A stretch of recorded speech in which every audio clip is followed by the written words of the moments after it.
Welcome to another fun-filled edition of Second City Sports Zoom style. Zoom Zoom. style. Along with Lakina McGee and Lamont Scott, I am Sydney Brown. You can follow yours truly on the Twitter and the IG at SidKid80. Once again, at SidKid80. That's SIDKID80. That's SIDKID80. You can follow me at Keena McGee on Twitter and at Keena_McGee on the IG. You can follow me at Lamont Scott on Facebook, Lamont Scott 69 on Instagram, and Lamont Scott 16 on Twitter. And, you can follow this show along with the other podcast programming from We Are Regal Radio, a.k.a. War Media, by simply searching for War on Anchor, which kicks you over to Spotify, iTunes, SoundCloud, wherever you download your podcast, Google Play, wherever you download your podcast, make sure you search for War on Anchor. We're also on iHeartRadio. Download the iHeartRadio app and type in on that search engine box, War on Anchor. That's WARR on Anchor. And we're also on YouTube. You can not only hear us, you can see us do our thing. We are live. Hello. Hello. Hello. Hello. Oh, sorry. Oh gosh. We're taking them like five steps back, but we're building that plane while we're flying it. So bear with us. Like, comment, and share the video on YouTube. Once again, we're at War Media. That's WARR Media on the YouTube. As of this broadcast, it'll probably be Tuesday or Wednesday by the time you guys are listening to this. We referencing the Chicago Bears. They're currently on their bye week. And by the time you are listening to this, will have already played their Monday night football game against the Minnesota Vikings. So we will not reference that game here. If you want to re-listen to our preview of that game, go back to our previous episode. You'll find your information there. With that being said, guys, we will review the key games from Sunday's Week 10 NFL action. We'll start off with the headlining finish between the Arizona Cardinals and the Buffalo Bills. The Arizona Cardinals defeated the Bills 32-30 in the desert with a classic finish. Buffalo quarterback Josh Allen appeared to have thrown the game-winning touchdown with under 30 seconds remaining to Stephon Diggs. But Kyler Murray, sophomore quarterback for the Cardinals, said, "Not so fast." He delivered a Hail Mary pass to wide receiver DeAndre Hopkins with barely 2 seconds on the clock to deliver the Cardinals a win, which now heads them atop the NFC West Division. Buffalo heads into that bye week with a 7-3 record. Lakina, I'll start with you. In our last episode, you did predict in our pick segment that you wanted Arizona to win. You thought they were going to win.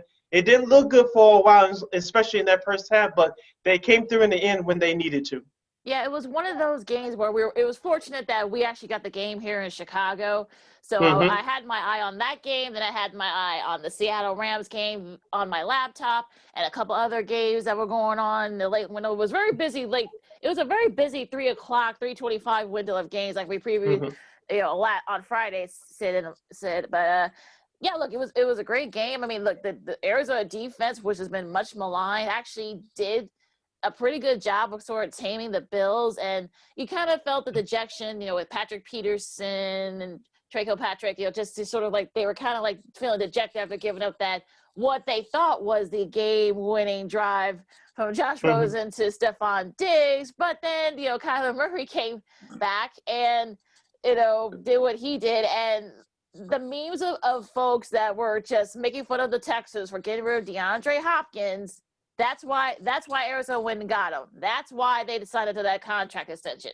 That's the reason why. He showed you why. The fact that he was able to catch that ball with 3 guys. Actually, there was a 4th guy that came in, in the end, but there were 3 guys, in front of him that he was able to, reach through and catch that ball. If you saw the snapshots, he had his hand like just above everyone else. I think Hyde was late and Logan was there. So there was a whole lot of guys that and the ball kind of just landed on Hopkins' hands. So a big win for Arizona because of that. They're able to. They now have the lead right now in the NL West. So that was actually a fun NFC game. West. Yep, in the NFC West. Yeah. So But yeah, I mean, it was just a game with all different types of emotions. If you saw country singer Blake Shelton's tweet after the game, if you guys didn't see that, he's a big Cardinals fan. He said he would do like all different types of emotions. He said he pooped for a little bit, then he cried, then he was happy again. So I think that's how a lot of Cardinals fans felt. Yeah, like I did also see it. I thought Arizona would win that game, and precisely why, Lakina. Yes, go out and get anybody that wouldn't have took DeAndre Hopkins would have been a fool, especially since they didn't really want a lot for him. I mean, you say they gave up David Johnson, but he's been hurt. He's hurt right now. I hate to see the brother keep getting injured, but he's hurt again. And the Arizona game, putting them atop the division. They're on top now. What they gonna do? They beat everybody in the division. They've dominated the division so far this year, quote unquote, and they're winning a lot of games. Kyler Murray is super, super special. I told people that he little. I think what makes him special is the same thing that makes Patrick Mahomes special. The baseball aspect of him. The fact that he was a baseball player means a lot in a football game. It helps him out a whole lot. So, like I say, I'm not surprised. Yes, I thought it was going to be a loss, especially in those last seconds. But I was glad when they pulled it out, and I figured he one of them players, kind of like Deshaun Watson was. If you give him a chance in the end, they're going to do something special that could beat you. So I was thoroughly impressed with the play and the win. And he had 2 All-Pros on his back, not just 4 people, but 2 of them All-Pros. So DeAndre Hopkins is a true beast. We'll break down the Rams and Seahawks game in detail coming up in just a moment. But given Russell Wilson's struggles over the last couple of weeks, and with the performances of Josh Allen and Kyler Murray from Sunday, do you guys think those 2 guys are now the top 2 candidates for MVP, or is there another player or 2 that they're really ignoring? Pat Mahomes. Yeah, I'm about to say, Pat Mahomes may have something to say about that. Pat Mahomes. Hello, Mahomes remember got me? a lot to say about it. Hello, remember me? Yeah, I mean, I wouldn't put either one of those players even before Aaron Rodgers this year, but I got somebody that should have something to say about it, who the whole NFL is ignoring, Alvin Kamara. How can you ignore Alvin Kamara? I mean, he's doing everything, and now his quarterback hurt, so he's going to show you how to do everything with Jameis Winston. He going to show Jameis Winston how not to turn the ball over next week when they play, and I can't wait to see it happen. So throw Alvin Kamara's name in there before you throw them other quarterbacks' names in there. Before I let you jump in, Lakina, good point, Lamont, because Michael Thomas, their stud wide receiver, has missed all but 1 game this year. And Drew Brees, and we'll break down that game in just a moment with the 49ers. Drew Brees hasn't had to carry the Saints. He's had to carry them, but not in the way that we all used to seeing him carry that team in years past. They have a more of a balanced roster. But like you said, offensively, Alvin Kamara has done the job. He had another great performance on Sunday against the 49ers. We'll break down that game coming up in just a moment. But you bring up an interesting point about Alvin Kamara. If they could survive, assuming that Brees will be out a few weeks, if Kamara steps up his play, his name should be in that conversation. Yeah, I mean, he leading them in receiving, rushing. I mean, what else can he? The only thing he ain't did was throw the ball to himself. So, and he might figure a way out to do that. So, don't give Sean Payton any ideas. He might just do that. Yeah, that's what I'm saying. So, keep his name out there, and I think this is gonna be a rebirth of Jameis Winston, like it was for Teddy Bridgewater. If Brees missed, even if he missed 2 games, I think the 2 games Winston will be out there. I think one thing he probably learned from Sean Payton being down there is kind of like when you're in school and you do something wrong and they slap your hand with a ruler. That's kind of what's been happening to Jameis Winston in practice. So when he run the Sean Payton plays wrong, they slap him on the hand. We don't turn the ball over like that in New Orleans.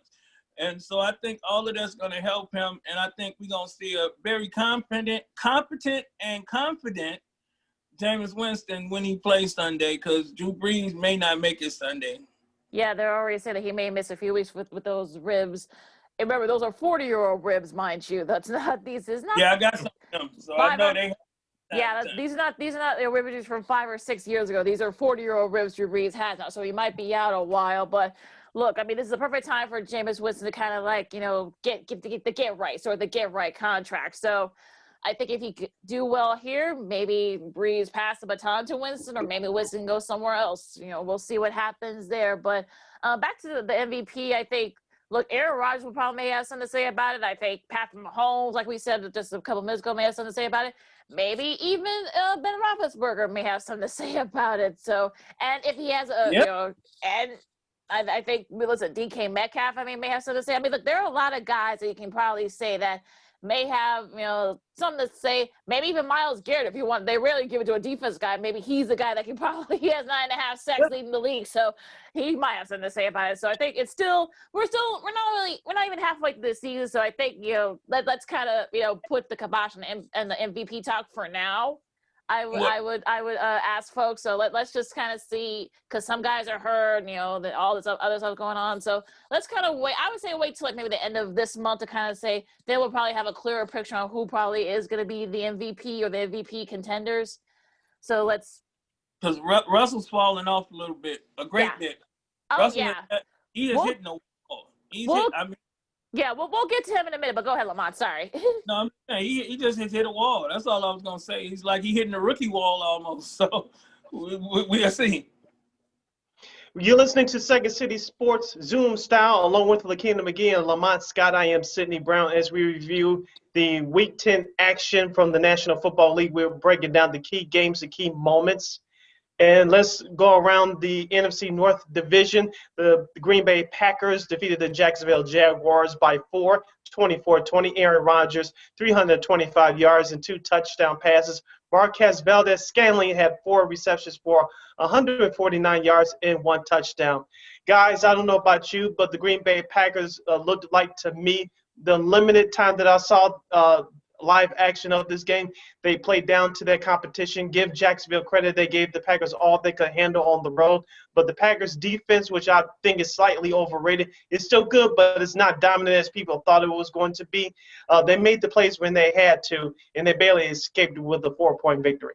I think it's one of those cases where, like you said, Sid, and we talked about this when we did our picks, that Green Bay, some teams tend to fall, play down their competition. I think that was the case that happened yesterday, because I think, look, the Packers should have won that game easily by at least 10 points. The fact that they did, that they showed that, maybe they kind of took the foot off the gas a little bit instead of, just accelerating. But you know what, look, Jake Luton, I don't know if he's going to be the answer going forward for Jacksonville, but he did enough to keep him in it. They had a great, punt return for a touchdown. So I think, look, things might be looking up at Jacksonville, and the Bears got to play them in a few weeks. So we'll see. We'll get to that when we preview when the time comes. But look, I think, look, Green Bay made the plays when they had to. So it's fine if you're a Packers fan and you're like, okay, you'll take the win. There's no need for style points at this point of the season. Definitely. Green Bay played down to their competition. I think they could have blew them out, but. To piggyback off what you said, Lakina, Jacksonville may have 2 quarterbacks, something, a lot of other teams don't. They got 2. And they both young and they both growing. So they're in a good situation right now as far as quarterbacking go. And they always manage to find a diamond in the rough on that defense down there in Jacksonville. So, other than having a great place to play football, Jacksonville may have a couple of quarterbacks. Continuing with our tour around the NFC North, the Detroit Lions improved to 4-5 with their first home win of the season. They get a last-second field goal, 59-yarder from Matt Prater as they defeated the Washington Football Team, 30-27. The couple of things I took out of that game: one, Alex Smith looks like he's back. He yards, and Detroit almost did a Detroit again by blowing a big lead. They barely escaped with the victory. And number 2, it was the broadcasting debut of Aqib Talib, a.k.a. the Chain Snatcher. He snatched chains off of now former wide receiver Michael Crabtree. If you don't believe me, go look it up on YouTube. I'll leave it at that. I will not spare you guys any of the analysis from that game. We'll move on to Tampa Bay and Carolina. The Buccaneers defeated the Panthers 46-23. Tom Brady and the Buccaneers bounced back with a big division win on the road. Tom Brady, 341 yards, including 3 touchdown passes. He also had a rushing touchdown. Ronald Jones, who broke this game wide open with a 98-yard touchdown run. He carried the ball 23 times for 192 yards. Antonio Brown had a couple of catches as well. Guys, are you surprised by this? I'm not. Buccaneers got back on track after being the Barriers last Sunday night in front of a national audience. Yeah, they weren't we talked about it on Friday. Said they weren't going to be a very good mood, and they actually didn't get to Carolina till late because their flight was delayed due to mechanical issues. So the fact that they were able to kind of dominate the way they did, despite having no sleep or virtually no sleep, that's got to be pretty good. I mean, Tom Brady to look, hey, I'm still here, and also Ronald Jones. Look, we talked about when they played the Bears. They need to give them the ball more, and that's what they're doing now. 192 rushing yards and a touchdown. So, and the defense played very well. I mean, they knocked poor Teddy Bridgewater out of the game, and thank goodness, it's nothing seriously wrong with his, everything's intact. He'll miss some time, but it could have been a lot worse. But the defense played very well. I mean, 3 sacks. I mean you had JPP had an interception. So, look, I think Tampa Bay, especially since Brees is going to be gone for a while for the Saints, they might see a little bit of an opening there in that NFC South. I mean, Tampa Bay did what they were supposed to do. They was the far superior team, and they were supposed to beat them. So all of that, I heard somebody even say Brady was the player of the week. Yep, he just had a good game. That's all. I mean, that's Carolina still. Let's not get carried away, people. That's still and McCaffrey didn't play. So, I'm not ready to jump on the Tampa Bay and run back to the top thing because, even with Brees out, State still got a hold on that division because they have beaten Tampa Bay twice. So I'm not ready to run and say Tampa Bay ready to play them games. But other than that, they did what they were supposed to do. All right, the upset of the day took place in East Rutherford, New Jersey, as the New York Football Giants defeated the Philadelphia Eagles by the score of 27-17. Daniel Jones had a nice touchdown run to start the game. He only passed for 244 yards, no touchdown passes, but Darius Slayton came up big as a wide receiver for the New York Giants, 5 receptions, 93 yards. The only offense that Philadelphia could muster on a consistent basis was their running back, Miles Sanders, 15 carries for 85 yards. We all knew that coming into the season that the NFC East was going to be trash. Of course, thanks to Dak Prescott's injury for Dallas, it exposed that division even more to being more trash. The Giants improved their record to 3-7. The Eagles are now 3-5-1, still in control, but barely for that division lead. I just cannot figure out Philadelphia. Yes, I did pick them, but I just can't figure them out. Yes, they have had injuries to start the season, but it's like flipping a coin. You don't know which team that you're going to get. And Carson Wentz, he did look good in some spots on Sunday, but I don't have anything for Philadelphia. I just can't trust them. Maybe I overreacted. I don't know. I just can't trust them. You sound like a Public Enemy song. Right? He does. Have the We Want Jalen Hurts chance started yet over in Philadelphia? I'm sure they have. I mean, I don't know what's going on, but look, they're still the driver's seat to win the NFC East. Go figure. So, I mean, I wouldn't worry too much about it. I mean, look, the sad thing is that everybody in that division is still in it, even though Washington lost that heartbreaker to the Lions. They can still win a division too, so it's still up for grabs. I don't think you can make any sort of assumptions with any of these teams in the East right now. I think you just let it all play out. Just save your sanity and let it all play out. I mean, and I'm gonna disagree with you said. That other game that we're gonna talk about in a minute may have been the upset of the day. You gotta look at it. A bum was playing a bum, so whoever's shirt happened to be the cleanest won the game when Philadelphia played the Giants. I actually picked Philadelphia also because I thought that they would have on more clean shirts than the Giants. But the Giants got lucky, and the Giants also are only a game and a half out of first place. So that tells you right there about that whole situation. They still a game and a half out. So, yeah, but that other game may have stolen your upset of the week thing, though. America's game of the week, according to Fox, took place in Los Angeles as the Rams defeated the Seattle Seahawks 23-16. Jared Goff passed for 302 yards. Josh Reynolds caught 8 balls for 94 yards for the Rams. The Rams' running game was the story here. Seattle tried to get back into it. They were sort of in it, but Russell Wilson, for the second straight week, struggled to protect the ball. He turned it over a couple of times. I did watch some of this game live, and I know Seattle's defense, we all know, is not good. It was a miracle that they held the Rams to 23 points. But I know Jamal Adams, their strong safety, left the game early with the injury. He did come back later on, but the game was sort of out of reach by that point. This is what I took out of the game yesterday. The Rams are a good team, but I still hold something's pulling me back by saying that they're the best team in the NFC. For Seattle, they're not ahead. They're not the head of the shoulders of the NFC conference anymore.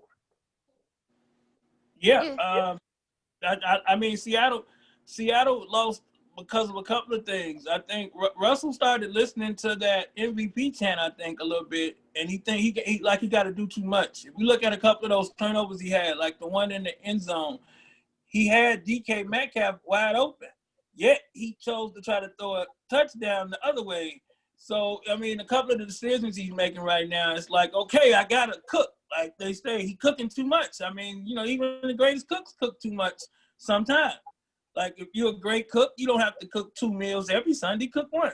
And I think he's cooking a little too much right now, and that's what's happening.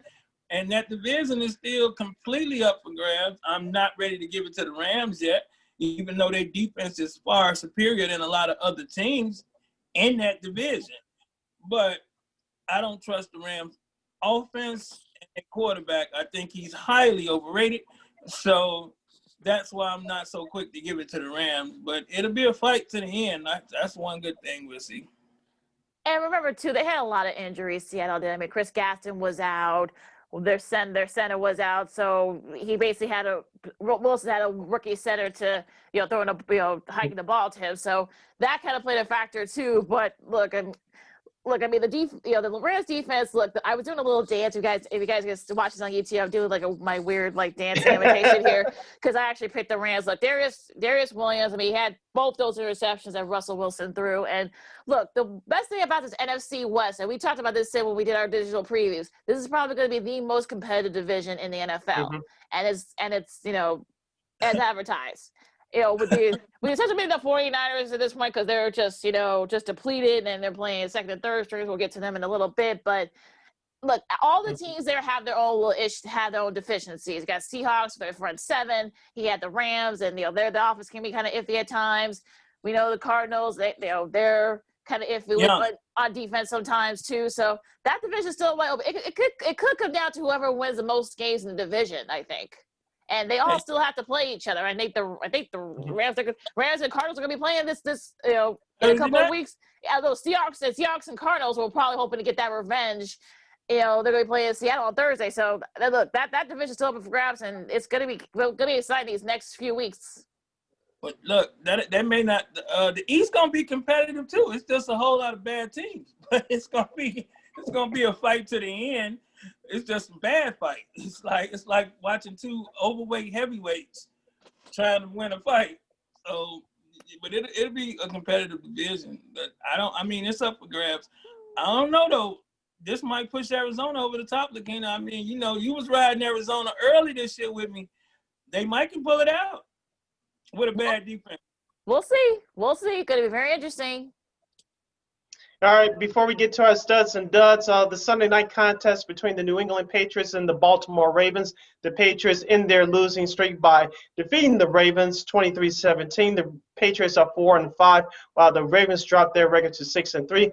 Lamar Jackson had quote-unquote respectable numbers, 249 yards passing and 2 touchdown passes. The New England Patriots actually had a running game outside of Cam Newton. Damian Harris carried the ball for the Patriots 22 times for 121 yards. Later in that game, the weather became a factor, but New England had too much for Lamar Jackson. It was a different scenario a year ago when Lamar Jackson made his Sunday night debut and torched that overrated New England defense. This year, it was a totally different story. New England, I'm not saying they're back in competing for a playoff spot, but they looked respectable on Sunday night. Baltimore has more problems than people realize. I know Calais Campbell wasn't playing on Sunday night, but as I told people before the season started, when we did our preview show, Baltimore is still going to be a good team, but they're not going to have the luck like they did a year ago when no one knew who they were.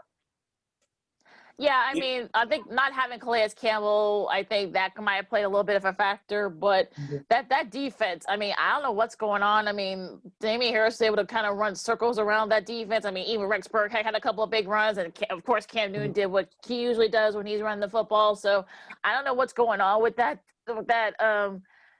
Baltimore defense. I mean, their offense, had their struggles. I mean, Lamar, had an interception. It's just, I mean, that their running game. I mean, why didn't J.K. Dobbins get the ball more? I mean, especially when it started raining really hard. I mean, what was going on there? I mean, that was a perfect opportunity for them to start to use the run, use Dobbins, and use Ingram. I know he's still coming back from the injury, so he's sort of easing his way back into it. So I don't know what the heck happened in that game last night. I'm starting to give Baltimore the side eye. I gave him the cross eye. I gave him the cross eye, and I'm understanding all of these things with is Kyler Murray the new Lamar Jackson, and has Lamar Jackson been figured out? And do we have to put on the old Lamar Jackson tape to remember what Lamar Jackson was before the MVP year last year? Remember that playoff game going into last year, he kind of was really bad. You remember they said, we dare you to throw the ball.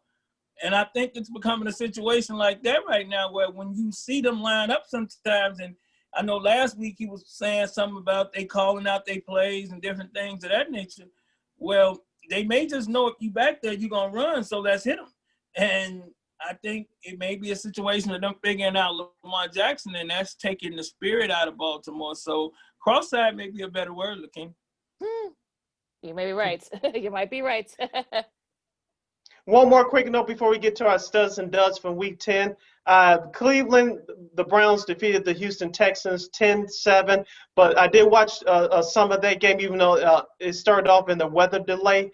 I did watch the beginning of that game, and it was, as we said, Lakina on Friday, Dick Stockton called the game with his old partner, Matt Millen. And I did watch the beginning, and I thought of you, Lamont, and you referenced this a few weeks ago. And Dick Stockton said this, I'm paraphrasing just a little bit, but Dick Stockton said this, and I quote, "Welcome to Houston and Cleveland." For those of you that are 27 years old and younger, you don't remember, referring to himself and Matt Millen, we started here on the NFL on Fox. And I said, I hope Lamont Scott is watching, or he saw this somewhere. I'm sorry I didn't put it up on my social media page. But Dick Stockton gave a little history lesson to you young kids out there. He was reunited with Matt Millen on the call yesterday, and I thought it was just a perfect moment. I thought of Lamont when I saw that yesterday. Yeah, you said it, because Matt Millen went on to have a great coaching career in Detroit and stuff, and Dick Stockton. It wasn't great. Dick Stockton stuck around, so yeah, that was good. I mean, I didn't catch none of that game. You know, I wish I would just to hear Dick, but. I'm sorry I missed it, but I'm glad Cleveland won because I did pick them, so that was a good thing. It was an ugly game to watch, trust me. I had to turn away from that early in that third quarter, so it was less than entertaining to say the least. At least from what I watched and heard, Dick Stockton didn't say anything silly. I'll just put it that way. Yeah, okay. He was actually pretty good. Sorry, I was thinking about you, Lamont. Both Kareem Hunt and Nick Chubb each rushed for over 100 yards. This is the fifth time that's happened. They're the fifth, Browns duo to have 100 yards rushing in a game. So Bobby Mitchell and, of course, the Hall of Famer Jim Brown were the other two. They did it 6 times, so that's a nice little history lesson there for you guys. That game was brutal. I have to say, I had to turn that game off on the tab of the laptop because it was just that bad. The weird thing is that the Texans actually still had a chance to win that game, but they, on Chubb's part, I mean, that was very smart. Him, running for like 90 yards and like went out of bounds on the one. I mean, he didn't do the tie girl. I know some. There you go. Yeah. Yeah, I know some, but I know some gamblers weren't very happy about that. I'll leave that to all for Yeah, those of you. they was kind of mad. They was real mad. Just a little bit, but yeah. But look, a nice win for Cleveland. Sort of one of those ugly games, and they're still right there with the distance for the AFC, playoff spot. So a good one for them. Yeah. All right. All right. Studs and Duds Go ahead, time. Leah. No, Studs and Duds time. We had the same thought, Sid. Who wants to start? I'll go because mine is really easy. Studs first. We looking at the Las Vegas Raiders defense and a former Bear on that defense. And that Khalil Mack trade, some people will say it's a bad trade and it's looking bad, but no, I believe it's more so the Raiders made about 5 Khalil Mack trades with teams. So that's why the Raiders are starting to grow and become a very, very good team out there in Las Vegas. And I think they're going to give people a lot of problems. So they get my first one, the Las Vegas Raiders defense. And I got it right twice in a row that time. That's good. Yay! My other 2 studs, I'm going with the still undefeated, disrespected, underrated Pittsburgh Steelers. Will somebody please get a Pittsburgh Steelers some respect? That's all I'm saying. I wish Aretha was still around. I'd send her out there to do a concert or something because they need some respect. Put some respect. Baby's still around. Put some respect on Pittsburgh name when y'all mention. Put some respect on Ben Roethlisberger when y'all mention it. Put some respect on them. So they get the second one. And the third one, Alvin Kamara. And people going to have to remember Alvin Kamara. Say his name. Like Beyonce. Say his name. Say his name. And, yeah, we going American Music Awards today. So say his name. And yeah, those 3 get mad in a shot. Special shout out to, Kyler Murray and what they did with the play and stuff. But those are like my initial ones right there. I'll have my 3 ones quickly. Arizona quarterback Kyler Murray, what he did against the Bills in the last few seconds. Number 2, Tom Brady of the Tampa Bay Buccaneers. And number 3, the Los Angeles Rams running game of Darrell Henderson and Malcolm Brown. They were the key factors for their victory over Seattle on Sunday. Keep with the running back theme. I'm going to have Josh Jacobs and Devontae Booker from the Las Vegas Raiders combined for over 200 yards, 4 touchdowns. I mean, I think people need to kind of start looking at the Raiders, perhaps. I mean, I don't know. They probably won't win the AFC West. I mean, the Chiefs are probably going to be well ahead, but I think they're going to be right there for a wild card spot, and they're going to be a big out. I mean, look, I know Derek Carr wasn't dazzling, but look, he did just enough. He didn't make any mistakes, so he did just enough to win that game. I know it's the Broncos, but still, I mean, look. The biggest Las Vegas look really good. Piggybacking off what your last stud said, I'm going to pick the whole entire Rams team. I mean, Jared Goff, passes for over 300 yards. Again, didn't make any mistakes. Stayed upright for the most part, and that'll do it for you. And also, the rushing tandem. I mean, look, they don't have Todd Gurley there, but they got guys there that are, as Sid just mentioned, they're very formidable, and they're they've been kind of, keeping the ball moving. So that's always a good thing to keep them moving the chains. So a nice win for the Rams. And also, I'm going to do my non-football. This is looking at my broadcast shout-outs. Eagle, great job on the call on that Hopkins, Murray to Hopkins, Hail Mary. I actually did not know that that happened because I had it kind of in the background. I was watching the Rams and the Seahawks game. So, and then when I got up, I said, wait, did he catch that? And then I heard Eagle say, yeah, he caught it. I'm like, oh, good Lord. So, I had to go back and watch it. And it was very, well done by him. And him and Charles Davis have done a great job.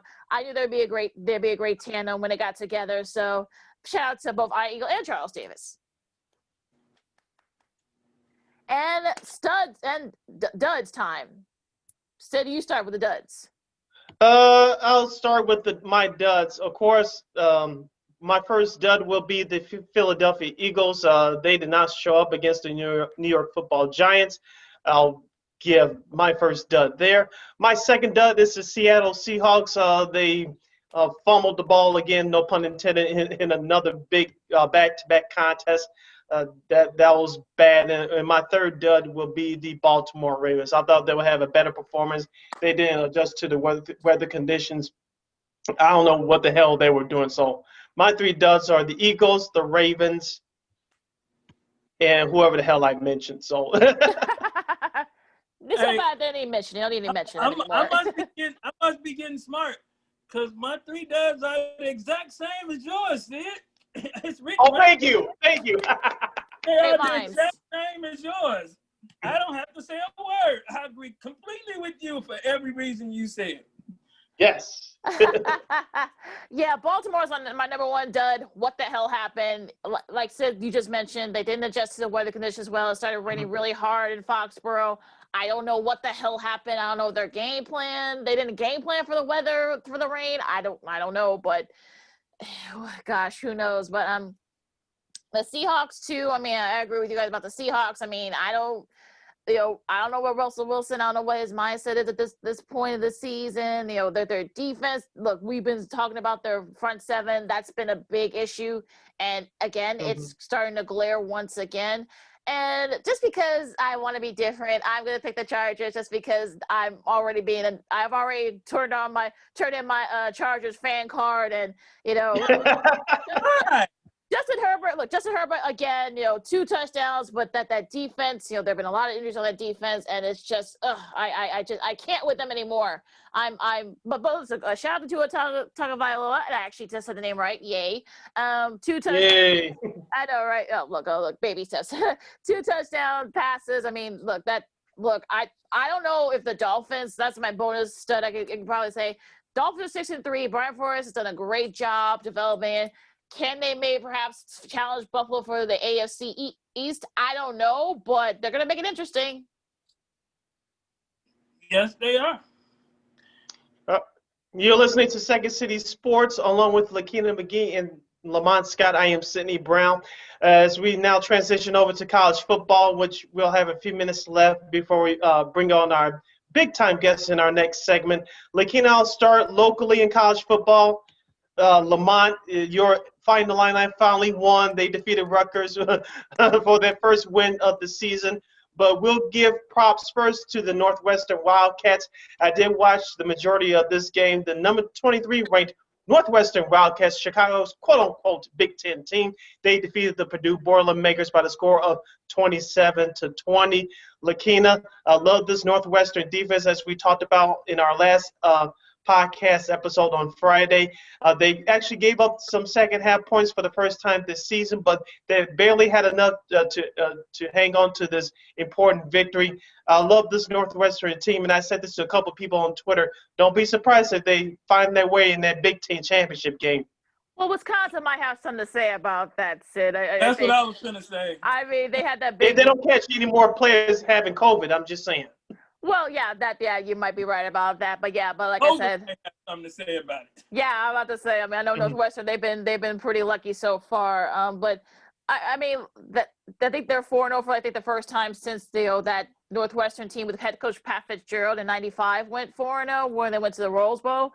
Like I said, I don't know if that's gonna happen here. I mean, like I said, Wisconsin will have something to say about that. So I think we're a little early on those prognostications. But look, that Northwestern team, that defense looks really good. The offense looks really good too. They've scored a lot of points.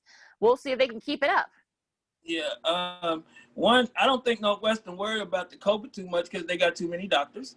2, Northwestern is not going to get that far. They was having a hard time with Purdue. They barely got past Purdue. Yeah. They barely got past that. So I don't see them having enough to hold on, although I do root for them because they is Chicago's Big Ten team. Right, and they play Wisconsin this Saturday too. So we'll see how good they really are. Yeah. And speaking of Wisconsin, they dominated the Saturday night game on ABC. They defeated Michigan 49-11. I knew Michigan wasn't going to be that good coming into the season, but 1-3, I did not see this coming. Yeah, that was ugly. Yeah, I thought they'd be like 2-2 at the very least. Look, they don't have the personnel right now.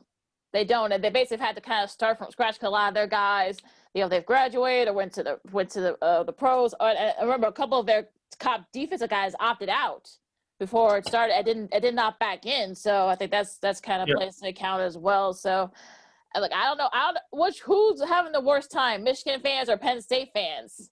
I mean, my goodness. Well, no, I think Penn State. I mean, I think their voices are a little bit louder. They've been loud for like the last 3 years of James Franklin to be axed. So I don't know. They're 0-4. Penn State is for the first time, I think, since the early Joe Paterno days, like in the 60s, I think. So that's had pink slips and link cards. Yeah. So yeah, we'll see what happens. Yeah, we'll see what happens there. Oregon looked really impressive. They came back, had their second half comeback against Washington State. I know our buddy Kayla Anderson, who's a Wazoo grad, wasn't very happy about that, but I think things look up though. I think for Wazoo. Yeah, I thought about her too when I was watching that. I was like, yeah, that's not good. Yeah, but I think that the talent's there for Wazoo. I think they'll be fine once they put their own stamp on it. Remember, they got a new coach. They got a new coaching staff there. Cincinnati, I mean, once again, they're still undefeated. I mean, what more can you say about that Cincinnati program? I don't know if people already been Luke Fickell's probably going to be leaving, so we'll see what happens there. But Lamont, just wrap your alley. Will Muschamp was fired by South Carolina yesterday. What happened? Man, it was time to give him his pink slip and link card. You know what? He's been trying to turn that around for a couple of years, and this year, I think they actually saved money by firing him early. I think it was a situation like that I was checking into. Yeah, I mean, I thought he would do something down there, but, people jump into that conference and they think that it's easier than what it is. And that conference can get complicated, man. Even the little teams like, the Ole Misses and stuff, they will do things to these coaches that's supposed to have stuff all figured out. So, I mean, you got to watch teams like that. Yeah, a couple more scores for you guys before we close out this segment. Number 2, Notre Dame, the Fighting Irish, defeated the Boston College Golden Eagles 45-31. Ian Brook had another big game, 3 touchdown passes off 283 yards passing. He also had 10 carries for 85 yards and a rushing touchdown. And the University of Miami, which is ranked 9th in the country, they came back and barely beat Virginia Tech 25-24. Barely. Definitely barely. I watched a little bit of that game. They were kind of this close to losing it too. So look, Manny Diaz, you'll take the win. Notre Dame against North Carolina this Saturday. This game actually I think happened Thursday night. That MAC game, Thursday night with the MAC Wednesday night. I know y'all probably talked about it in the Friday preview. But it was a Wednesday night MAC game that was on ESPN where the gentleman scored the touchdown and another one scored it in the last 7 seconds or something. So watch MAC football on Wednesday nights on ESPN. Oh, yeah, those are some fun matchups there. Yeah, real quick shout out to the Indiana Hoosiers. They ranked 10th in the country. They shut out Michigan State 24-0. We'll break down their game coming up on Friday as they have a big game in the Horseshoe against Ohio State. That's going to be a good one. Like I said, we'll get more into that on Friday, but I'm really looking forward to watching that game. I think that's the big new game on Saturday on Fox. Yep. It is. It is. We'll see Joel break down his dance moves. Yeah, they're gonna have big boy pants on. Yeah, that'll be interesting. So we have a big second half coming up. And I can't wait. We had one of them in the studio. The other one couldn't come, but I'm glad we're going to have both of them on in the second half. You got, excuse me. Oh, gosh. My spouse is a little dry. But we got the guys from It's the Bigs coming up. We're going to talk Chicago sports and also some hoops. There was a big trade that just went down in the NBA. So I can't wait to talk about. Yeah. So, all right. So we're going to have Terrence UG from It's the Bigs coming up right after this. We'll be right back with more Second City Sports Zoom style. Zoom style. Welcome back to hour number 2 of Second City Sports Zoom style. Zoom style. Along with Lakina McGee and Lamont Scott. Hopefully you'll rejoin us soon.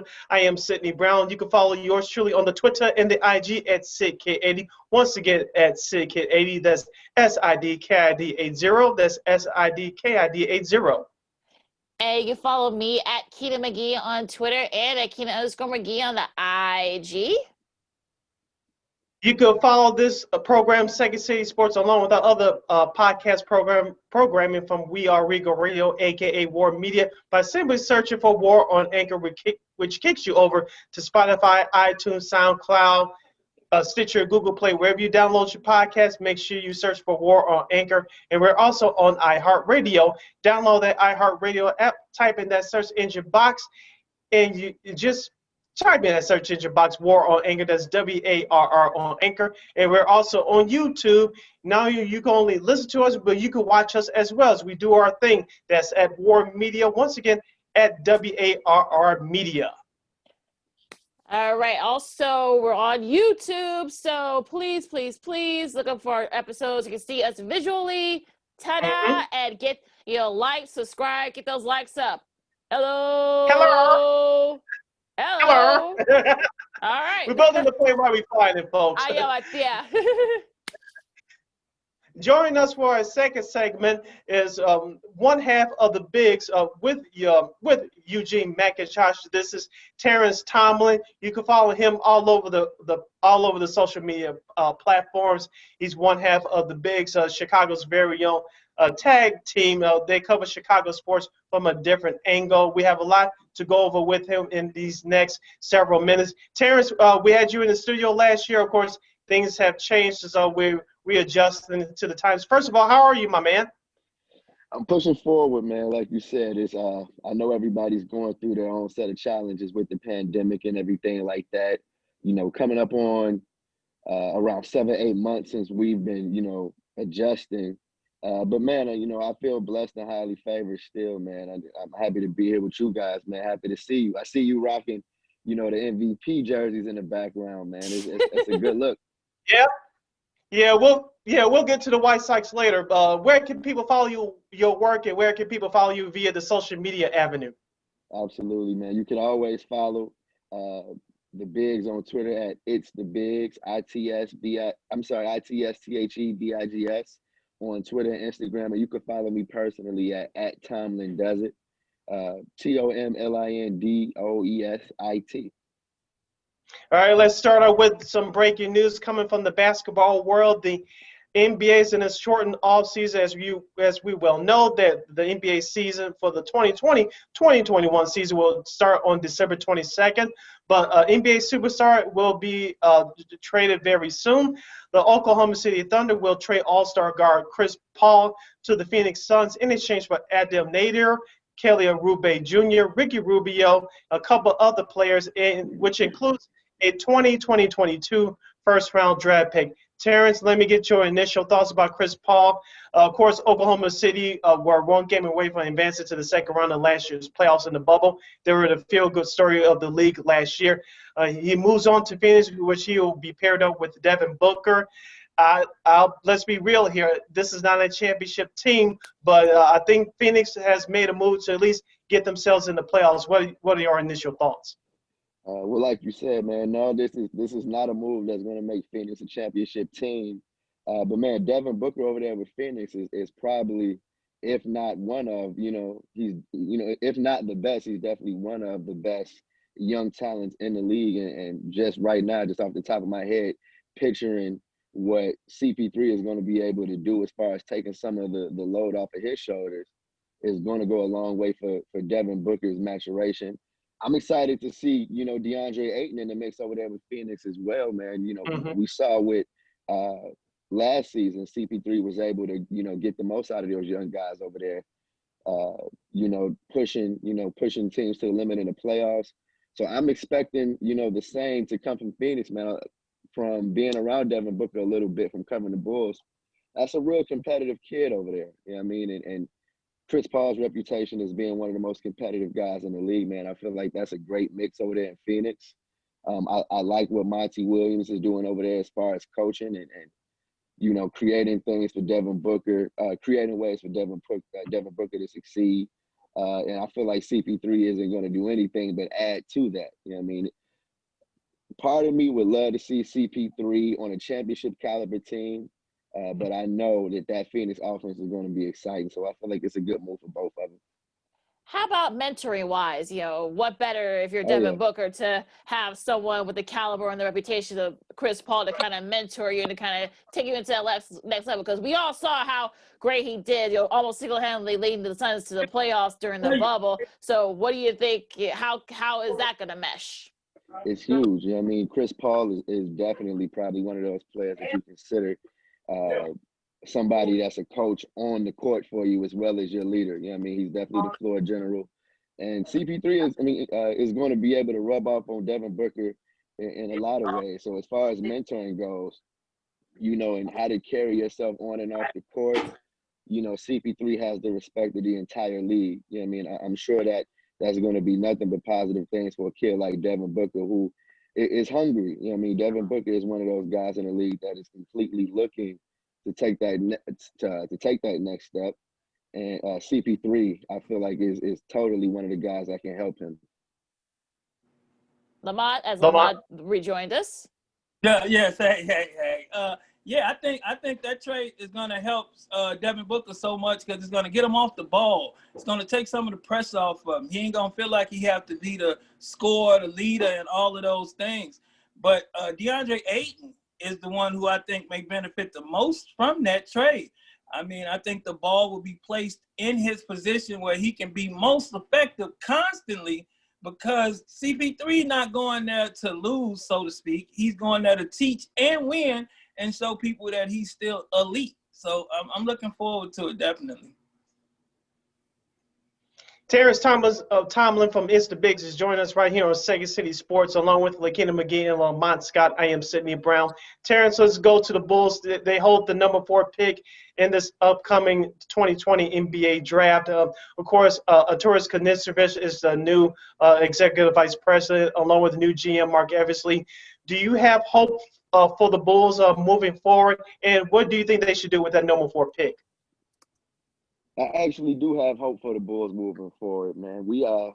I feel like Bulls fans have been waiting a long time to get somebody else in there to make the decisions to grow this team, and we finally have it. With our Arturas Karnisovas and Mark Eversley taking over the reins from John Paxson and Gar Forman. Really, as a fan, I'm just sitting back and just excited to see what they have in store. With the 4th pick, I feel like they have a lot of options. They can move up. We've heard the rumblings about them possibly being in on LaMelo Ball, which I feel would go a long way for this organization, who is still searching for a face of the organization. They haven't had that maybe since Derrick Rose, and maybe you could say Jimmy Butler, but definitely not since Derrick Rose. And I feel like they could also possibly move down. Arturas Karnisovas, if he showed us anything in Denver, is that he can find talent throughout the draft. It doesn't really matter where he's picking. So I'm interested to see what he's been up to as far as what he feels his team needs. He brought in a guy like Billy Donovan, who is a very proven coach, and maybe I shouldn't say proven, but he's definitely a very well-respected coach in his league. That has the relationships that I feel like the Bulls organization needed to find a way for them to get in the fold with. So I personally would love to see them move up and take a swing at a guy like LaMelo Ball, but at the same time, I wouldn't be surprised to see them move down, or stay put. So I'm actually excited for Wednesday. We see already with that CP3 trade that there may be some activity on the trade front, and when you look at the Bulls roster, you see guys like Zach LaVine, Lauri Markkanen, guys who do have some trade value, so I'm excited to see what he's actually going to do. Do we need a veteran? Do we need that young superstar? Does he value the guys that are, how much does he value the guys that are already on this team, on the roster? So I feel like Wednesday we're finally going to get our first crack at, seeing what Arturas thinks of the roster. Yeah, and like with the kid that they've been looking at from overseas, right? Do you think even bringing him in? I know Otto Porter has just opted back in, and I would too for that amount of money. I don't know why anybody wouldn't, but I mean, even with that, do you think maybe taking that pick and just building from there. I mean, Billy Donovan liked to use a lot of the younger people, so you think maybe he should grab that kid from over there and just continue to build and see what we at next year, since it's not a big market this year. I feel like it depends on how much, Arturis values these guys. Does he believe in Wendell Carter Jr.? Does he believe in Larry Marketing? Does he believe in Kobe White? I mean, I feel like those are the biggest questions going into the draft, and that will dictate what he does with that draft pick. If he's willing to take the young Luka, if he's looking for the next Luka Doncic, then I wouldn't be surprised to see him go ahead and use that, and like you said, build around it, or maybe use that draft pick and then maybe package some of his young guys to bring in a veteran. Russell Westbrook is floating out there, and I know that he's not, at the top of the list for Bulls fans, but if it's anything that this team lacks, it's veteran leadership. So, I'm looking forward to see, like you said, it's a bunch of ways that he can get creative. Yeah. It'll be interesting to see what the Bulls' plan is, what, Karnišović and Eversley, what their plan is. Who do you think is sort of like part of the Bulls' plans to kind of, be part of this building? Well, you have a competent coach in Billy Donovan there at the helm. So what direction do you think they decided to go? Do they get rid of Levine or Laurie, or are they part of the future? And what about Wendell Carter Jr.? I totally feel like nobody on this roster is safe. I feel like when you're talking about new management, you saw the first thing they did was bring in a new coach. I just get the feeling that now, we're going to see, what they think of this roster, but I totally don't feel like anybody has done enough on this roster to solidify themselves as being a part of the future. Wendell Carter Jr. was drafted, with a bunch of potential, but he's been hurt to the point where you're not really sure what you have in him. Then when you look at Larry Marketing, I feel like it's the same thing. And then we've also heard rumblings that he would like to get out of Chicago, and how much that had to do with Jim Boylan and his handling of Larry Marketing, was yet to be seen. But Zach is one of those guys where you can't deny his offensive talent. He's definitely a walking bucket. But he wouldn't be the first walking bucket to be a journeyman in the league, and I'm not sure that Zach is the caliber of player that you would want to build around. Is he a number one option? Is he a number two option? Is he better off as a number three option? You want to see how he can adopt his game. But I feel like nobody on this roster should feel safe. Kobe White, Wendell Carter Jr. Hey, honestly, they could all end up being pieces to get somebody else in here, depending on what the new GM and the president of basketball operations sees this roster as. One of the things I felt was interesting when they hired Billy Donovan is how many top players came out and said they love to move. Like, we immediately saw Bradley Beal come out and say things. Hey, he would look good in a Bulls jersey. Just saying. Just saying. So I feel like that is what we're going to find out on Wednesday. I feel like we've been in limbo as far as the Bulls go because of the pandemic, because the rest of half of the league went into a bubble and the Bulls were left out. So we really haven't had, any kind of forward, movement outside of them getting a coach when it comes to this roster. They didn't get a chance to finish the season and really haven't had a chance to play any meaningful basketball in a long time. This draft is going to get that, moving in the direction with the season right around the corner. All these questions I feel like are going to be getting answered pretty fast. So I'm looking forward to Wednesday, y'all. Me too. All right. Terrence Tomlin from Mix the Bigs is joining us right here on Second City Sports. Terrence, let's change the subject to Chicago Bears football. Of course, when this podcast episode is released, they would have already been played their Monday Night Football game against Minnesota, and they would have started their current bye week. I want to get your overview of this team this year. Of course, they're currently sitting at 5-4. There's been drama since the start of the season. Mr. Trubisky was benched. Of course, Matt Nagy's play calling has also been an issue all year long. Of course, players' attitudes and their emotions have been caught on camera, and the lack of running game in the offensive line has been hit by injuries. What are your overall thoughts about this Bears season, and do you think they still have a chance at a playoff spot? I really think the Bears season has been, a disappointment. I'm sitting here realizing I'm not excited at all for this Monday night matchup tonight, simply because I just feel like that, this is two teams that are heading in the wrong direction, or excuse me, in opposite directions. Mm-hmm. With the Bears looking like the wheels are going to come completely off of what's going on right now. Like you said, the play calling from Matt Nagy has been an issue all season, and he's really running out of lifelines. We've seen Mitch Trubisky lose his starting job. Nick Foles, who is officially a Matt Nagy guy. Nick Foles is a guy that Matt Nagy believed in and brought in, and looks worse than Mitch Trubisky. Now we're talking about Bill Lazor taking over as a play caller. And I honestly feel like if this doesn't go well, in a few weeks we could be talking about Matt Nagy's days being numbered, as well as Ryan Pace, because you look at the window that this team had, and it's a question of how much is that window still open. You know what I mean? And I'm not sure if it's open at all anymore. I feel like the playoffs are slipping completely out of their hands, fast with every week that passes.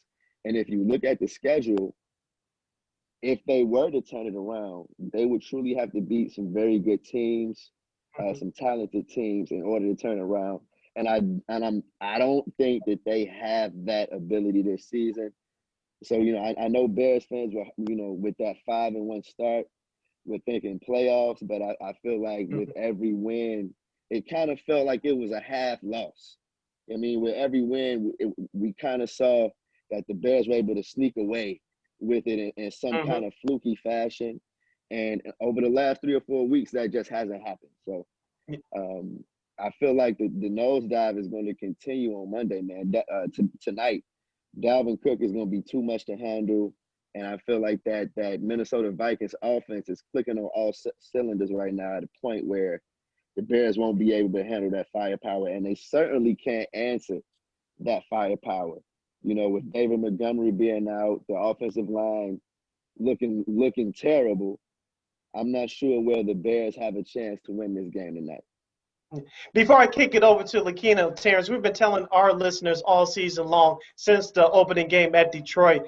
Of course, they have posted a 5-4 record, but we've been telling our audience all year that don't believe what you see because it is not real. After 9 games, according to our calculations, they are 2-7. So pink slips and link cards for you mentioned Matt Nagy and Jim Ryan Pace will be coming very soon. I just wanted to point that out. So you're in the same alignment as we are. So we've been telling folks all year, like, this is not the team that you thought that you are watching. Even though I'll admit on here that I did pick them to go to the playoffs this year, it's not in line with what I thought they were going to do this year. I just wanted to point that out.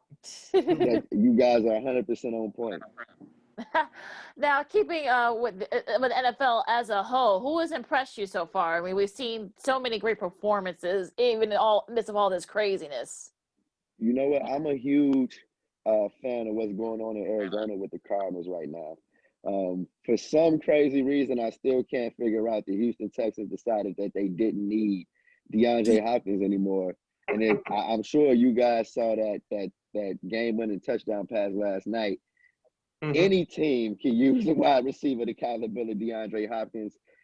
So the Texans' garbage ends up being, a prized possession for the Cardinals right now because Kyler Murray over there is looking like a young MVP candidate. I'm loving the connection that him and DeAndre Hopkins are starting to have on the offensive side of the ball. And their defense, they're coming up with those timely turnovers that you see good teams have, man. So I'm really liking the Arizona Cardinals. I'm a big Kyler Murray fan. And DeAndre Hopkins, Chris Kirk, Chase Edmonds, and Kenyon Drake. You got to like what's going on in Arizona. Okay. Question for you. Other than Kansas City, Pittsburgh, who you think gonna not show up in the playoffs this year? Who's expected to show up in the playoffs this year? Who you think gonna wet the bed? You know what? I feel like the Steelers, at some point in the second half of the season, always find a way to bite themselves over the last couple of years. Even though I really like how good, they're playing great football right now. Big Ben has an array of weapons on the offensive side of the ball. And on the defensive side of the ball, that defensive line just gets at you. You know what I mean? Opposing quarterbacks know they're going to get hit against the Pittsburgh Steelers. You know what I mean? But, you know what I mean, I can see them not really touching, their full potential. I would say Seattle, but I feel like Seattle, that defense is showing that they probably don't belong. If it's a reason that Seattle was out of the Super Bowl picture, it's because of that defense, and the offense having to compensate for how bad they are. But I think we're living in the Kansas City Chiefs world right now. Pat Mahomes, Andy Reid. I feel like they have a stranglehold on the NFL right now, and it's going to take a lot, for anybody to pry from them. I think we're looking at Pat Mahomes as the MVP this year and the Super Bowl MVP. So, Hey Terrence, let's go back to basketball. Of course, I watch you guys' show every week on the soil. That's part of the What's in It for the Black People Network, and I believe it was on Thursday.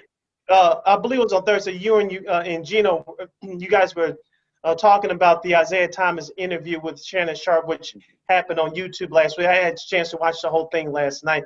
And Isaiah Thomas had Michael Jordan ranked as the fifth toughest player that he ever played against. So, of course, he talked about he didn't look at Michael Jordan as competition when he came into the league in 1981. And I kind of saw why. We all know that Isaiah Thomas can be a perfect politician as well, so you can't really trust everything that he says. But with that being said, some people say that this was him with another opportunity to take a dig at Jordan. Of course, we all know from watching that Bad Boys documentary that he was jealous of Michael Jordan when Jordan was drafted by the Bulls. He took over the city immediately. Of course, the 6 championships came after that. I wanted to get your thoughts on here. Do you think that some people's criticism of him were valid, or do you think there was just some overreaction? As far as Isaiah Thomas and his comments? Yeah, about him ranking Jordan as the 5th toughest player he ever faced.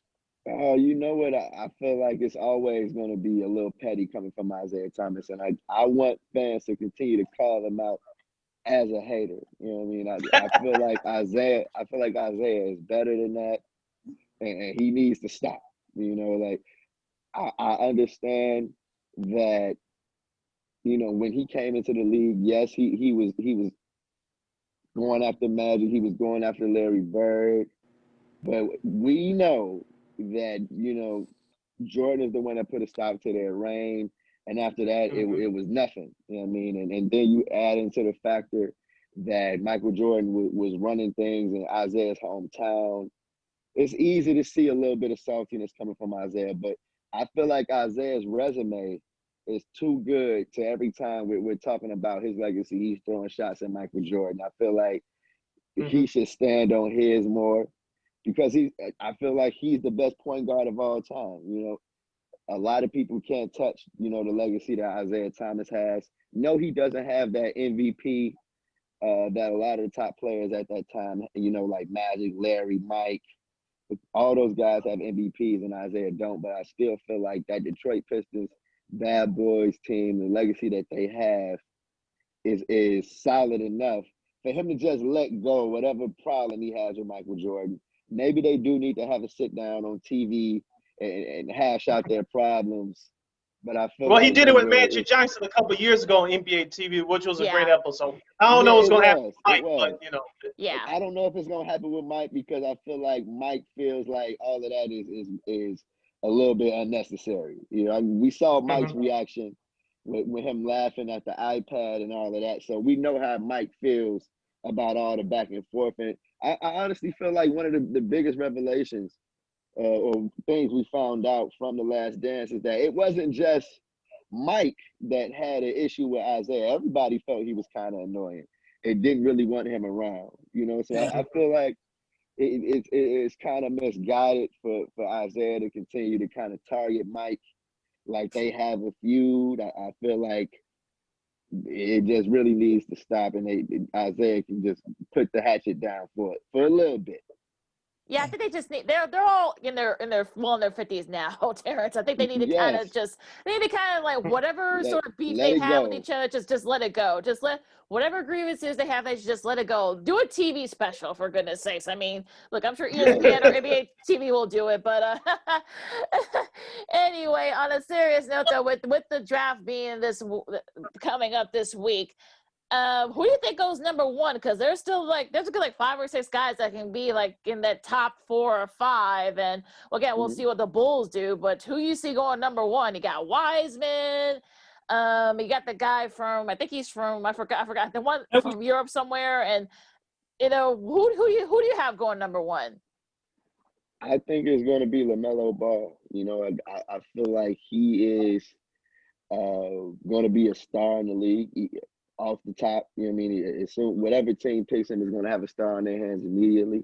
And I don't think you can say that for anybody else in this draft, which is why I feel like LaMelo is going to end up going number one. He did take a very unconventional path to the draft, No college basketball for LaMelo, but I still feel like teams saw him grow enough where they feel like he's the top prospect in this draft. Okay. Who do you think is the sleeper of the drafts? Now, I'm thinking if Golden State take Wiseman at 2, I think that could be real dangerous for people. Pay attention to Golden State. But who do you think is your sleeper of the draft? Because I'm liking Obi Toppin, but who's yours? That's what I was saying. I definitely, if the Bulls stay at 4, I would like to see them take Obi Toppin. Me too. So do I. I like the kid. I feel like he can, his game is well rounded. I feel like he's one of the few two-way players in this draft, which he has to, the Bulls need somebody to anchor that defense because it's bad right now. So I totally would like to see Obi Toppin. That's my sleeper. But I personally I want to see the Bulls move up into that first pick and take the best player in the draft. And I feel like they need to send a message after the last dance and everything like that. The Bulls need to find a way back to real prominence in the league. And I think they have to find a way to move up and to that top spot somehow. They can send Zach back to Minnesota and swap the picks and get him Zach, swap the picks, take LaMelo, and they might be making a move there. Come on, let's do it. That's I hope they got you in the war room. Yeah. Terrence, let's move over to baseball. Of course, we'll start off with my team, the Chicago White Sox, the team that you cover as well for it's the Bigs. Of course, Jose Abreu, congratulations to him for winning his first AL MVP award. But I want to focus in on their hire of Tony La Russa. Of course, many of the fans were upset because you hired a guy who's much older than this core. We're not. Some people are not quite. His baseball knowledge should not be questioned, but his age is being questioned. And of course, he had his stance with Colin Kaepernick a few years ago. We won't get too deep into that. But of course, the story is now out with his second DUI that the White Sox knew about it, but Jerry Reinsdorf, the owner, went ahead and hired him anyway. I want to get your quick thoughts about that. I feel like it's simple. The White Sox right now are definitely in a position where they have to battle the embarrassment that Tony La Russa brought on with a second DUI. But I feel like the roster is at a point where it doesn't really matter who the coach. Not to say that it doesn't matter, because we saw Ricky mismanage the bullpen in the playoffs. But I feel like the roster's at a point where Tony La Russa can really take this roster to the next level. Like I'm actually excited to see how they play under Tony La Russa now. Does he have his own issues where he's going to have to address, his age and his feelings on, the style of baseball that, a lot of the guys play in today's game? yes, but I feel like guys like Tim Anderson, Jose Abreu, they're not going to change their style of play for Tony La Russa. You know, they're successful because of, you know, the charisma and everything that goes into their character, which makes them a good baseball player. Tony La Russa isn't going to affect that.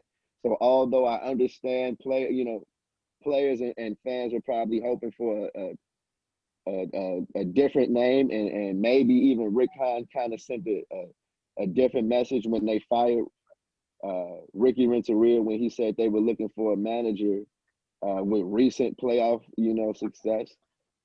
That's not who Tony La Russa is, but Jay Reinsdorf has a way of always reminding us who's in charge.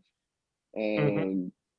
And that's exactly what this was. Tony La Russa is his guy. You know what I mean? And for whatever reason, whether it's, trying to right a wrong from the past when they fired him back in the 80s, back before I was even born.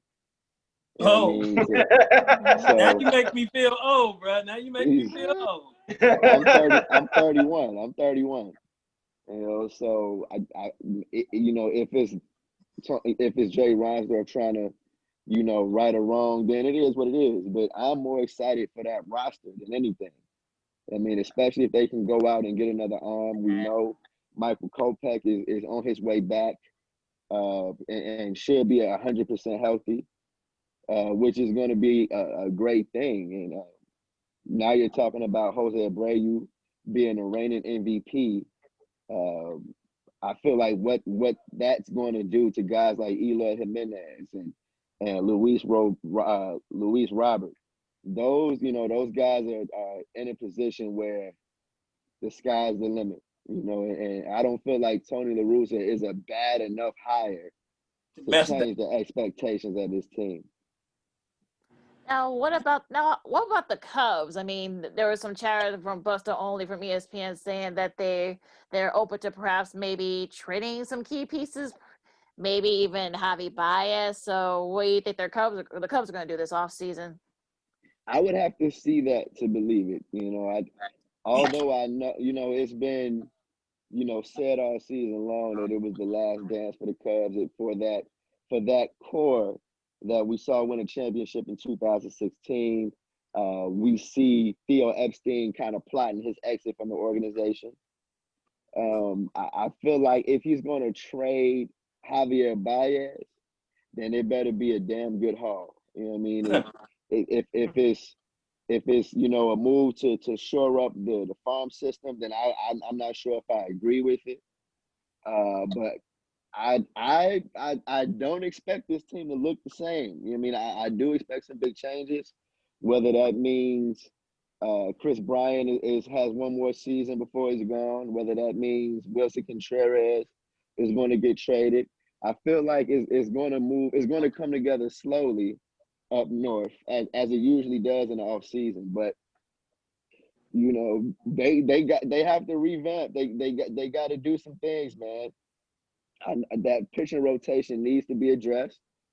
John Lester most likely is hanging it up, and who knows if Jose Quintana, what they do with that.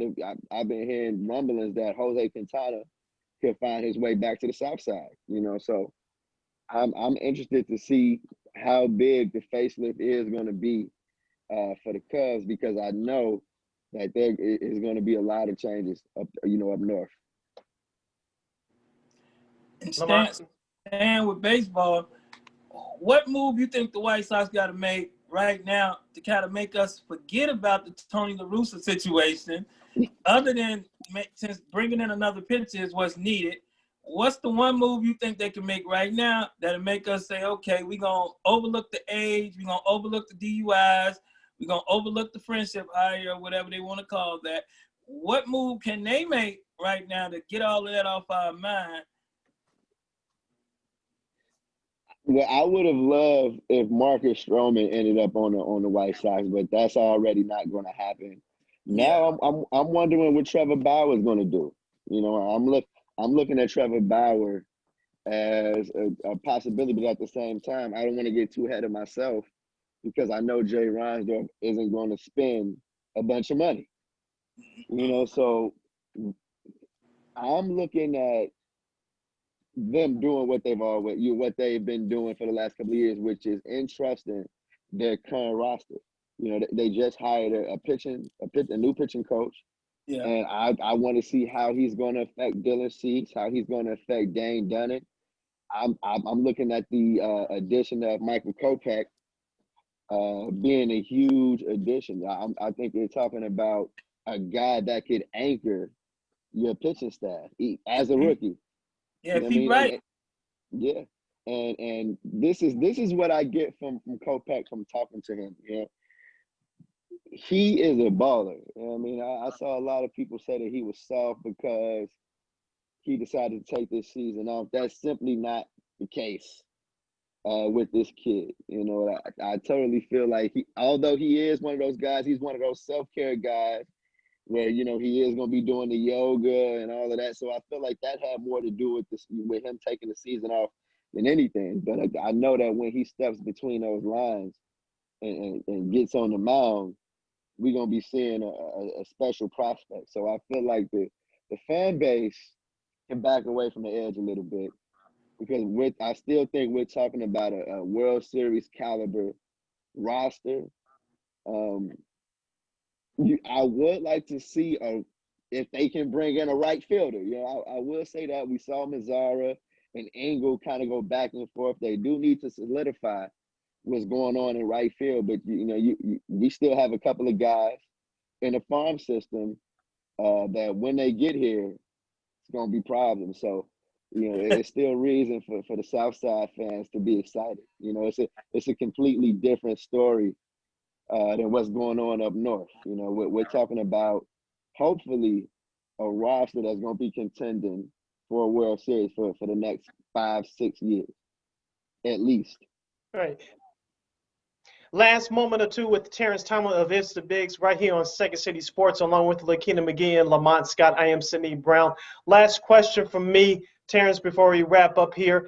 Of course, I referenced that earlier. You and Gino have 3 shows during the week. Of course, every Tuesday and Thursday on the What's in It for the Black People Network is On the Soil. I watch it whenever I can. It's on from 1 to 3 p.m. every Tuesday and Thursday. Of course, now you guys have a football show every Sunday from now expanded for 2 hours from 10 a.m. to noon, right before kickoff with your co-host, Herb Howard. How did those opportunities come about?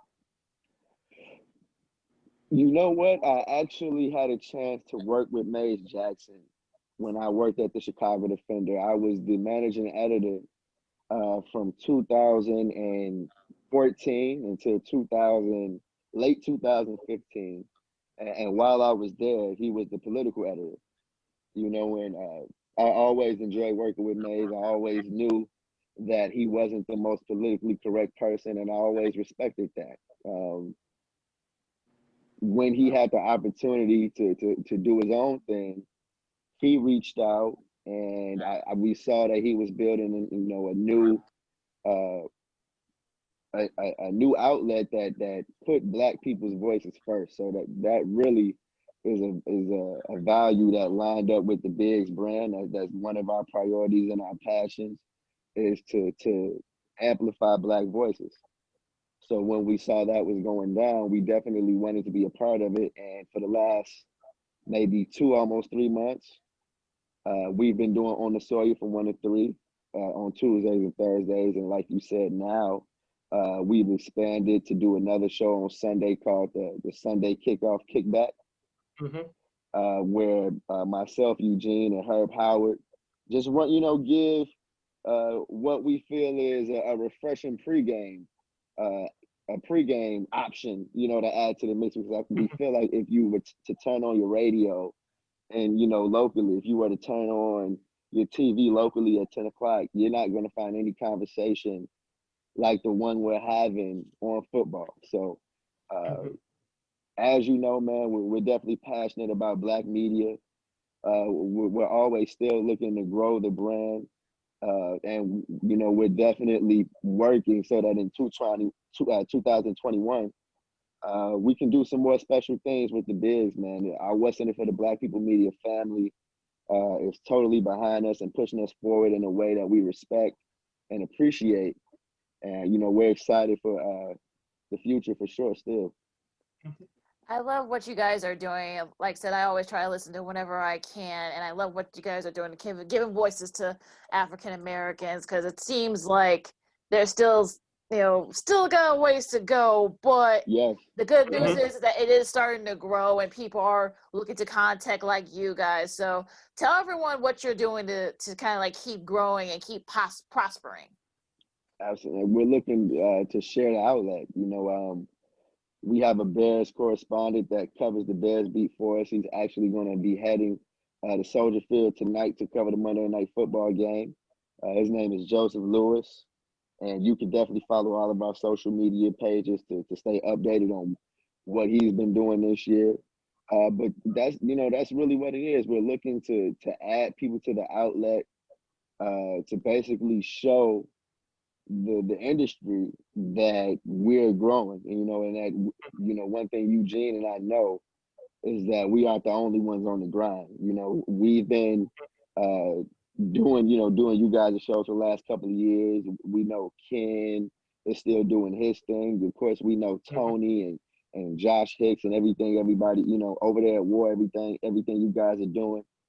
So we're just trying to expand it and bring people into the fold that we know have been working towards trying to make the dream real. We know that everybody wants to cover a beat in Chicago, and we're just trying to make sure that we can turn ourselves into a destination where Black media members can come in and do that and fulfill their dreams and add a valuable perspective to the marketplace. And I feel like it's easy in this market, and especially in Chicago, for people to think that we're only 670 to score, we're only ESPN or ABC, and we know that it's really kind of a renaissance going on, where a lot of independent outlets have been working so hard for so long, and we're just trying to stay focused on the end game, and like I said, give everybody that we've come into contact with that platform as well, be able to use that platform as well. So that's what's going on at the Bigs Media. With the pandemic, everything has kind of changed, but we're definitely blessed to still be in the fold and to still have the relationships with the teams. They've all been very helpful during this time, as far as making sure that we stay in the picture, because that's a challenge. So we're definitely appreciative for that. Lamont? It was more so of a comment before you get out of here. I just want to say, yeah, what y'all doing is great, bro. Keep up the good work, and man, look forward to working with y'all soon. And if you had to give any advice to someone that was trying to get on, which direction would you send them, or would you say stick with Chicago or try other smaller cities? I feel like you got to be as open as possible. I'm the kind of person where I knew that I wanted to do it in Chicago, and I couldn't see it any other way. So I know that it depends on the person. I would just tell anybody that's trying to get into the media game to just always, above anything else, believe in yourself, and don't take no for an answer. I feel like if Eugene and I took no for an answer, this would have stopped years ago.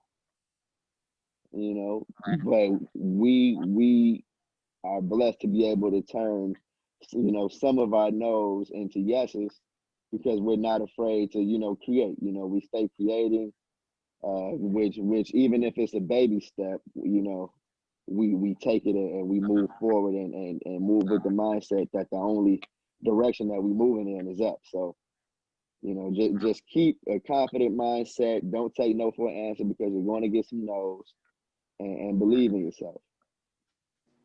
All right, there is Terrence Tomlin of It's the Bigs. Terrence, thank you so much for joining us. You and Gino have been a big inspiration to everybody in the media industry, especially in the independent outlet. I'm sure you guys feel that way by us as well, along with the D and Davis Show, now Dan Davis Show. And P.S. before we let you go, P.S. Great interviews with Joe Cowley of the Sun-Times, who covers the Bulls, and Mark Aguirre, who you guys had in studio last week. For those of you that missed those interviews, go back to YouTube and Facebook, type in On the Soil with this It's the Bigs. Both those interviews were great. Thanks again for joining us. Keep up the great work, and let's do this again soon, okay? Man, anytime you guys want me, man. Thank you so much, Sid. I appreciate you. And y'all stay on the grind as well. You guys as well. We will. And look, you know, tell Eugene we're not gonna take it personally since he's been avoiding this. You know, we don't take it personally. I'll talk to him about it for y'all. No problem. All right, you guys keep up the great work and stay safe. Thank you. Y'all take care. You too. Salute.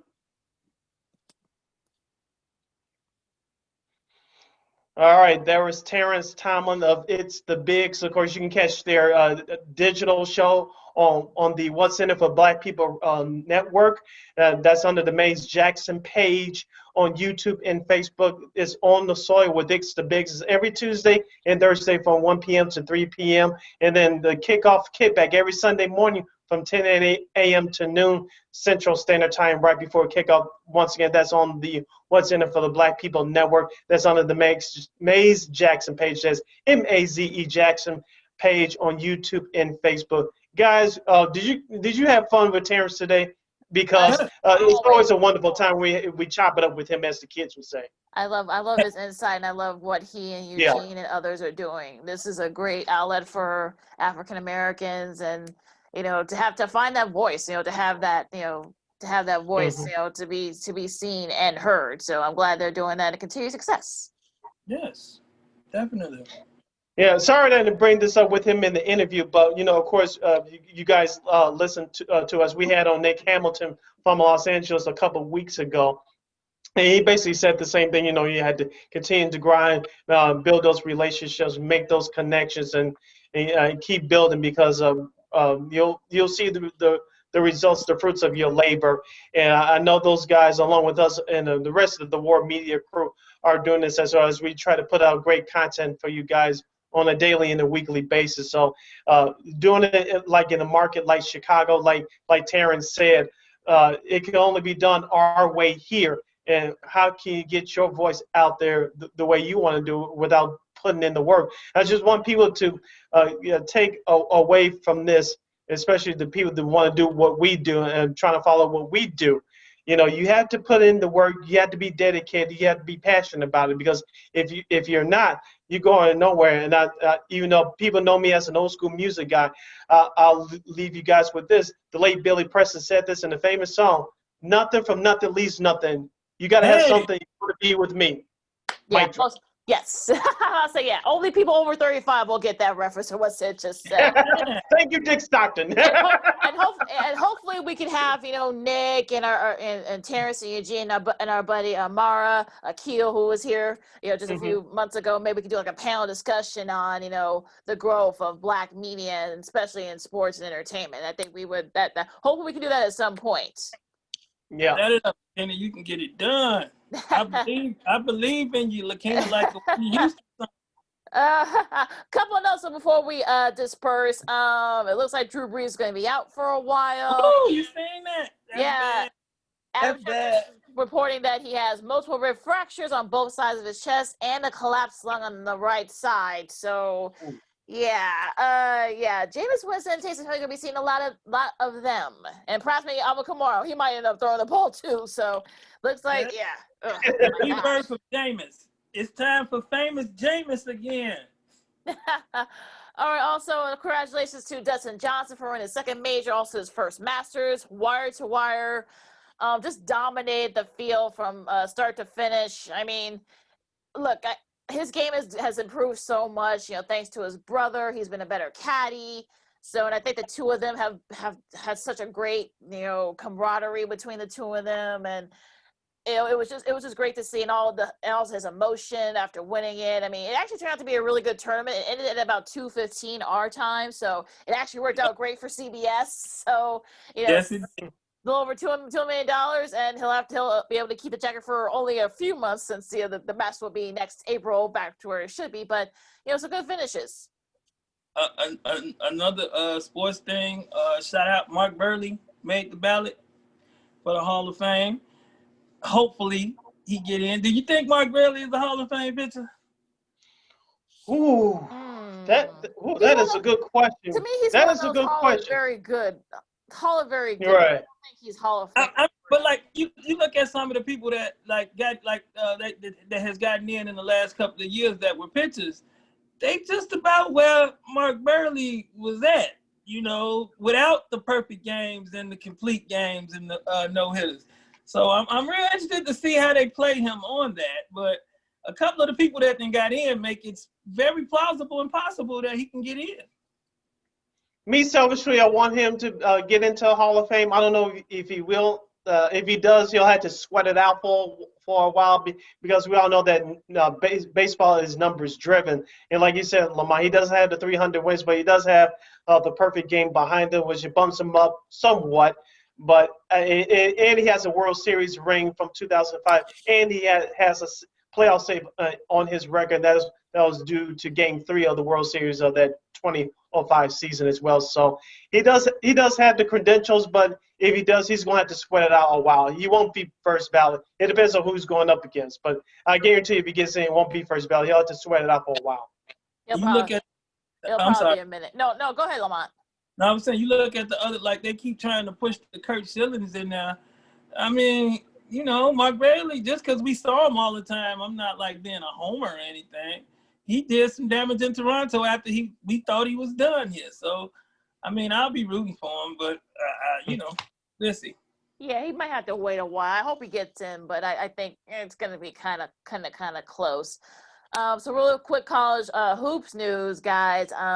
This came out a couple of hours ago, maybe about 3 hours ago. The NCAA men's tournament for next year will be looks like it's going to be in Indianapolis. They're going to keep it all in that one area, one geographical area, and maybe the whole state of Indiana. Maybe perhaps since it's going to be the Final Four is going to be in Indy next year, so they're trying to do kind of like a bubble type thing, and I'm sure on the women's side and also the other divisions, D2, D3 are probably going to do the same thing. What do you guys think about that? Whatever it takes to make it work. I mean, if you have to put them all in SoFi, I don't really care as long as you make it work. Let the kids play in some form or fashion if it's possible. Let them play. We need to see it. They need to play. I think that impacted the draft so much. As we talked about on Friday, Lakina, we all, as fans, we all want to see March Madness come back.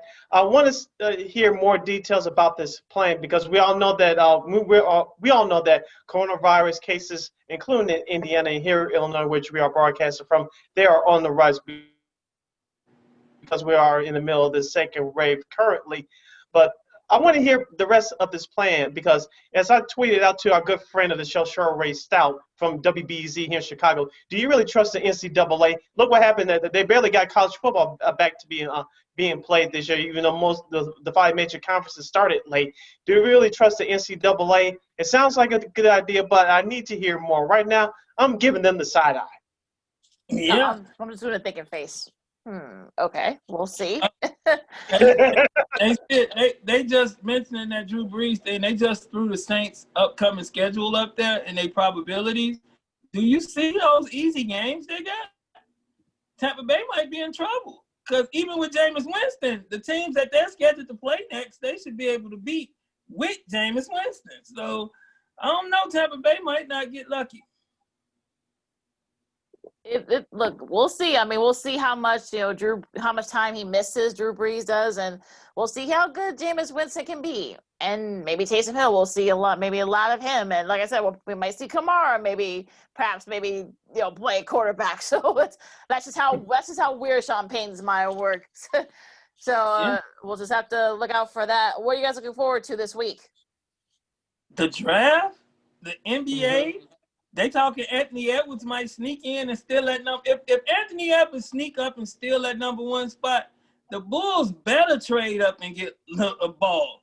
If something like that, if it's a shakeup right at the top and Anthony Edwards goes first, they can move up once. They can move up and get him then because he'll still be out there. And they do need a face like he was saying. I mean, but I'm that draft and then free agency is the trades. I think it's gonna be a real hot NBA week. Like I'm definitely taking my computer and everything sports related with me out of town in the morning. So yeah, it's gonna be a hot NBA week. Of course, I'm with Yeah. I'm with Lamont. I'm looking forward to the draft, and I'm with you, Lamont, as we talked with Terrence earlier about if Golden State takes James Wiseman at number 2. That's going to make that team much more dangerous because your core group is coming back healthy for 2021, and that's definitely a playoff team. Well, it's been the one thing that the Golden State Warriors have been lacking the last couple of years: a mobile big man who can score, and James Wiseman will definitely fill that void. And play defense, Sid. Can you see him locking down in the middle in that center position? And he got Willie who coming off the I think Willie Cauley Stein is the back is the backup. Yeah. They could be Golden State gonna make some, and then I'm okay with them keeping Wiggins because Wiggins is a taller, much more talented Harrison Barnes to me. So I'm cool with that. Like you give me Wiseman out there with Thompson, Curry, and Wiggins, Golden State gonna be problems for people, man. They talked about them, but they gonna be problems. For me this week, of course, the NBA draft. I'm dying to see what AK and Eversley what they're gonna do with the Bulls. Do they decide to trade down or do they stay where they're at?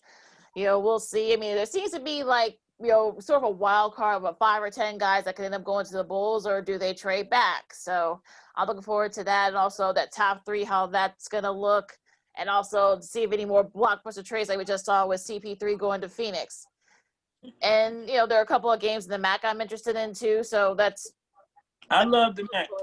Oh yeah, look, it's a lot of fun. Look, Jason loves the MAC conference, and look, I mean, should be very interesting in the MAC as it usually is. But it'll be a very interesting week in sports as usual. So with that said, you can follow me at Keena McGee on Twitter and at Keena_McGee on the Instagram. You can follow me at Lamont Scott on Facebook, Lamont Scott 69 on Instagram, Lamont Scott 16 on Twitter. You can follow yours truly at SidKid80 on the Twitter and Instagram at SidKid80. Once again, at SidKid80. That's SIDKID80. That's SIDKID80.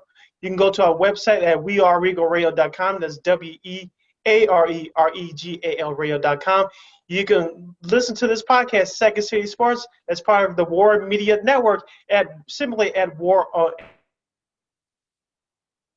Anchor, which is SoundCloud, Google Play, Stitcher, wherever you download your podcast. Make sure you search for War on Anchor. We're also on iHeartRadio. Please, please, please download the iHeartRadio app. And when you do, please type in that search engine box, War on Anchor. That's WARR on Anchor. And we're also on YouTube at WARR Media. You can not only listen to us, but watch us here as well. We are live and we exist. And you can look at our lovely faces. Ta-da! Ta-da! All right, so for the guys, I'm Lakina. Enjoy the sports this week. Also enjoy the draft as well. Please stay safe out there, you guys. We're in the second wave. I know there's vaccines supposed to be coming in like within the spring, but we're still got a long ways to go. And look, we got to go through this winter first. So please wash your hands, wear your mask properly, and if you don't have to travel for Thanksgiving, don't do it. So for the guys, I'm Lakia, and this has been Second City Sports Zoom style. We'll see you Friday. Peace. Till next time. Holla.